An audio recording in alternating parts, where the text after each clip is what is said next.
Shalom, God bless you. I'm Prophet Justin. Siku ya leo nataka nizungumze kwa habari ya swala la mapambo kwa wanawake.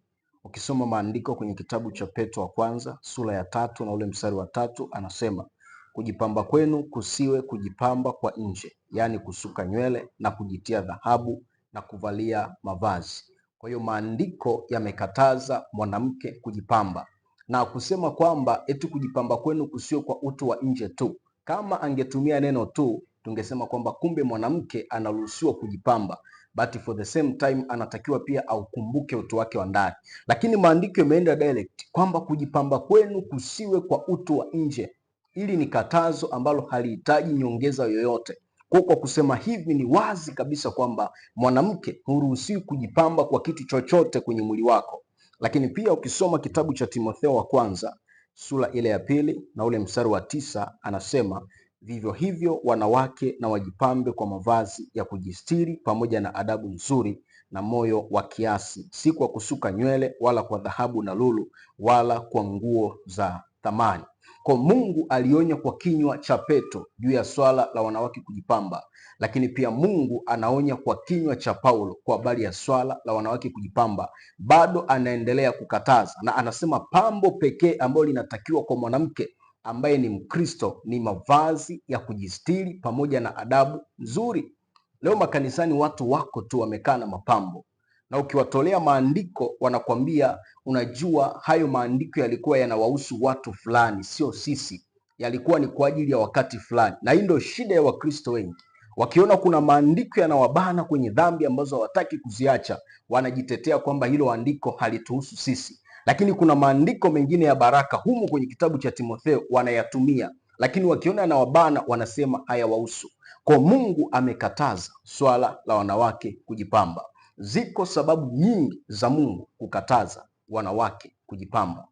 Kitendo cha mwanamke kujipamba automatically kwenye ulimwengu wa roho unakuwa umejitangaza kwamba wewe ni bidhaa katika soko la kuzimu. Wale wanaonifuatilia wanajua soko la kuzimu nini. Kuna wakati nililiongelea na nikasema kuna wanawake wapo kwenye soko la kuzimu. Na kwa nini wapo kwenye soko la kuzimu? Ni kwa sababu ya mapambo mnayotumia. Watu leo wanatumia marasta makanisani, watu leo wanatumia mawigi, watu leo wanatumia makeup, lipstick, wanja, wanatumia vikuku, wanatumia heleni, wanatumia bangili. Nenda kasome kwenye maandiko. Mwanamke wa kwanza kujipamba kwa kupaka wanja alikuwa ni Yezebeli, na ukafuatilie vizuri historia ya Yezebeli. Maandiko yanamtambulisha kama ni mwanamke mchawi, mwanamke mzinzi, mwanamke kahaba. Kwa hivyo vitu mnavyojipamba navyo leo vilipaswa kuvaliwa na wachawi, vilipaswa kuvaliwa na wazinzi, vilipaswa kuvaliwa na makahaba, sio Mkristo anayeukiri uchaji wa Mungu. Ukivaa tu mavazi ya kujistiri, ukakaa kwa heshima, ukawa na adabu nzuri, hiyo inatosha. Una haja ya kuongeza matirio yoyote kwenye mwili wako ili kujiongezea uzuri. Hayo ni makufuru, na wengi mmejikuta mnavamiwa na mapepo kwa sababu hiyo. Wengi mmejikuta mnaanguka kwenye zinaa kwa sababu hiyo. Maandiko yanasema kujipamba kusiwe kwa utu wa nje, kwa kusuka, kwa kuvalia mavazi. Kuna mavazi ambayo yapo kwenye mfumo wa kujipamba. Concept kubwa hapa ni kujipamba. Unakuta mtu amevaa nguo, mwanamke, inampasua mpaka kwenye mapaja, yamkini mpaka nguo ya ndani inaonekana. Unakuta mtu amevaa nguo ndefu lakini inaangaza, kila kitu kilichoko ndani kinaonekana. Leo ni kawaida mabinti kuvaa vimini makanisani, ni kawaida wanawake kuvaa suruali makanisani. Unakuta mtu amejipodoa, utafikiri jini linatembea, lakini ukiuliza wanasema ni Mkristo anasali mahali fulani. Na wengi wamejidanganya eti unajua hapo maandiko yalikuwa yanasema kama ni kujipamba tujipambe kiasi, tusipitilize. Maandiko hayakusema kiasi. Maandiko yamesema msijipambe kwa nje, msisuke nywele, msivalie dhahabu na lulu wala mavazi ya thamani. Unakuta mtu ananunua nguo ya bei kubwa lakini imekaa kwenye muundo wa kikahaba. Ikifika tu unavaa vazi mwanamke ambalo miimo ya matiti inakuwa ipo nje, hilo ni vazi la kikahaba ambalo maandiko yamekataa. Kuna watu mnavaa fashion mbalimbali, yamkini ni za gharama kubwa kama maandiko yanavyosema, lakini unakuta mtu amevaa gauni lilo kwenye mfumo wa muonekano wa nguva, yule samaki mtu.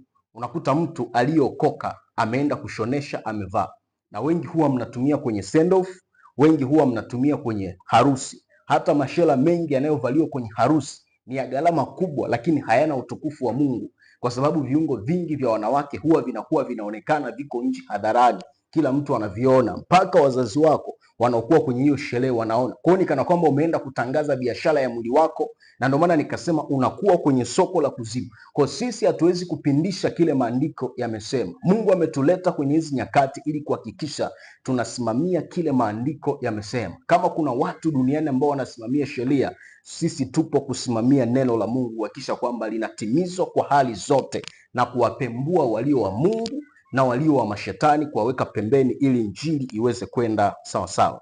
Kwa anasema vivyo hivyo wanawake na wajipambe kwa mavazi ya kujistiri pamoja na adabu nzuri. Kwa pambo kubwa kwa mwanamke Mkristo ni mavazi ya kujistiri pamoja na kuwa na adabu nzuri. Ukiwa hivyo huwezi kuvamiwa na mapepo kirahisi, huwezi kuvamiwa na nguvu za giza kirahisi. Mnavamiwa ni kwa sababu kwanza hamna mavazi ya kujistiri, mnavaa nguo ndefu sawa, lakini zinawabana miili yenu, zinawachonga, zinaonyesha maumbile yenu, wote tu ni ushetani. Lakini pia anasema pamoja na adabu nzuri na moyo wa kiasi, si kwa kusuka nywele wala kwa dhahabu na lulu. Kwa sababu ya kutumia marasta, wengi kwenye ulimwengu wa roho mnaonekana kwenye vichwa vyenu mmevaa majoka. Kwa sababu ya ninyi wanawake kuvaa masuruali, wengi kwenye ulimwengu wa roho mnaonekana mmevaa majoka kwenye miguu yenu. Na kuna mtu anasema, unajua hizo sheria ni huko Afrika, kule Ulaya haitaki kwa sababu kule kuna joto, kwa lazima wavae nguo fupi, lazima wanawake wavae visuruali. Nisikilize, neno la Mungu halizuiliwi na utamaduni wa mtu. Wewe utasimamia utamaduni, neno litabaki pale pale, na siku ya mwisho utahukumiwa. Kwa nimekuja na onyo maalum kabisa kwa ajili ya wanawake wote duniani. Maandiko yamekataa kujipamba. Ziko sababu nyingi. Wengi mnanyonywa damu kupitia hayo mapambo, kwa sababu mengi yana maagano na ufalme wa giza na yana chapa za kishetani. Kwa hiyo unapotumia hayata kuacha salama, ni lazima yatakudhuru kwenye eneo fulani. Hizo rasta mnazotumia, hayo mawigi mnayotumia, kuna manywele yametoka huko Ulaya, huwezi kujua kwamba aliyekuaga na hayo manywele alikuwa ni mchawi, alikuwa ni jini, kwa sababu majini pia wako duniani, wanaoa na kuolewa, wanafuga nywele na zinakatwa, mnaletewa ninyi kama mawigi, mnaletewa ninyi kama marasta. Kwa Mungu awasaidie kufahamu kweli. Kwa nini mnang'ang'ana na mapambo? Mbona wako ambao wameachana na hayo mapambo na bado wanauona mkono wa Mungu?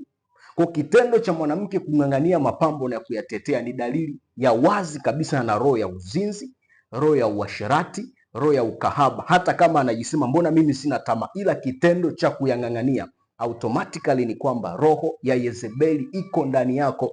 Na ukikuta mwanaume anatetea mapambo, huyo ana roho ya ngono ndani yake, ana roho ya umalaya, kwa anataka avutiwe na wanawake kupitia mapambo.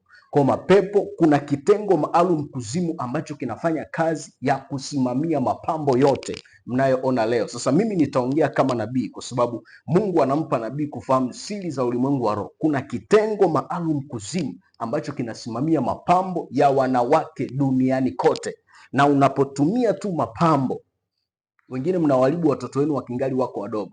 Mtoto amezaliwa amekaa siku chache, mnamtoboa sikio, mnamvisha mieleni, mnamvisha vibangili, si mnamvisha visuruali. Ni mtoto wa kike, mnamvisha visuruali. Kile kitendo cha kutumia pambo lolote, Biblia imesema mwanamke asivae mavazi yanayompasa mwanaume na mwanaume asivae mavazi yanayompasa mwanamke. Suruali sio vazi la mwanamke, ni vazi la mwanaume. Kwa nini mnavaa? Sasa kitendo cha kuvaa hayo mapambo unasajiliwa kwenye kitabu cha wale mapepo. Kwa hiyo hata ukitokea unyakuo au hata ukifa, wataing'ang'ania roho yako, watasema huyu ana mali yetu na hatutaweza kumwachia mpaka alipe senti ya mwisho. Sasa huwezi kuilipa hiyo senti ya mwisho ukiwa umeshakufa au ukiwa tayari unyakuo umeshatokea, automatically utabaki.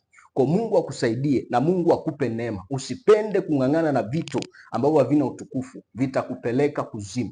Mungu awabariki sana katika jina la Yesu. Kuna wakati niliona majini yakiwa yamevaa mawigi. Kuna wakati niliona majini yakiwa yamepaka makeup. Kuna wakati niliona majini yakiwa yamevaa nguo za nusu uchi ambazo wengi mnavaa leo makanisani.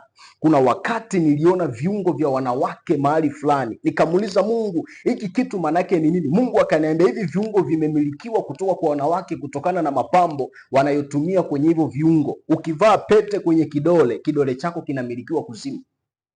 Ukivaa bangili kwenye mkono, mkono wako unamilikiwa kuzimu. Ukivaa kikuku kwenye mguu, mguu wako unamilikiwa kuzimu. Ukivaa sijui cheni, shingo yako inamilikiwa kuzimu. Ukijipaka makeup, uso wako unamilikiwa kule. Kwa pambo lolote unaloweka kwenye mwili wako linapelekea umilikiwe kuzimu. Sasa Mungu awabariki na Mungu awape neema ya kugeuka na kuacha njia zisizofaa. Mungu awabariki sana katika jina la Yesu. Amen. Shalom.